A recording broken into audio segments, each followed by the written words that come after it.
Alors on passe à présent aux pralines enrobées. Alors pour ça il vous faut votre ganache tiède, un petit carré, ça peut être une assiette, ça peut être un couvercle, du papier cuisson, un couteau pour couper la ganache par la suite, vos fourchettes pour enrober, une assiette avec du papier cuisson pour recevoir les pralines, et alors un peu de déco, ça peut être du gingembre confit, des noix que vous avez fait griller et couper en petits morceaux.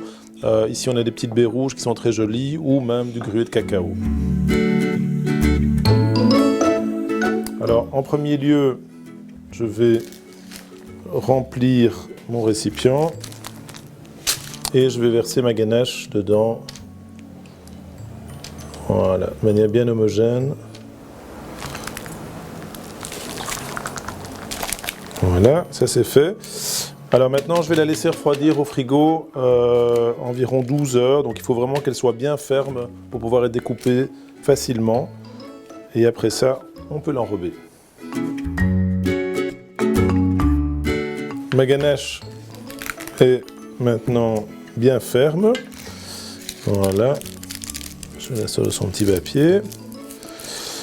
Alors je découpe les bords qui sont irréguliers. Alors ça c'est pour grignoter après avec les enfants. Et alors ensuite je peux découper de belles petites pralines. Voilà. Alors c'est toujours très agréable d'avoir des petites bouchées. Voilà. Et là elles sont prêtes à être enrobées de chocolat. Alors la deuxième partie, on va prendre une fourchette, vous la pliez, voilà, légèrement comme ceci.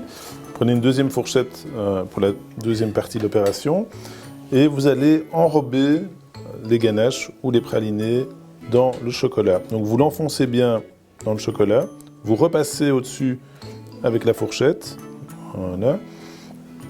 Vous tapotez de façon à enlever le maximum de chocolat. Donc le chocolat va s'écouler le long de la ganache et vous enlevez l'excédent en dessous sur le bord de la machine. Voilà. Et là vous le faites descendre sur du papier sulfurisé. Vous voyez, ça fait un joli petit cube. Et c'est reparti. Hop, on enfonce. Voilà. On tapote. Enlever le maximum de chocolat, comme ça on a une fine couche bien croquante. On enlève l'excédent du dessous sur le bord. Et après ça, je vais pouvoir les décorer. Alors là, je ne vais pas attendre la fin, je vais déjà commencer les petites décos. Alors vous pouvez mettre des bouts de pralinés, des bouts de petits fruits secs.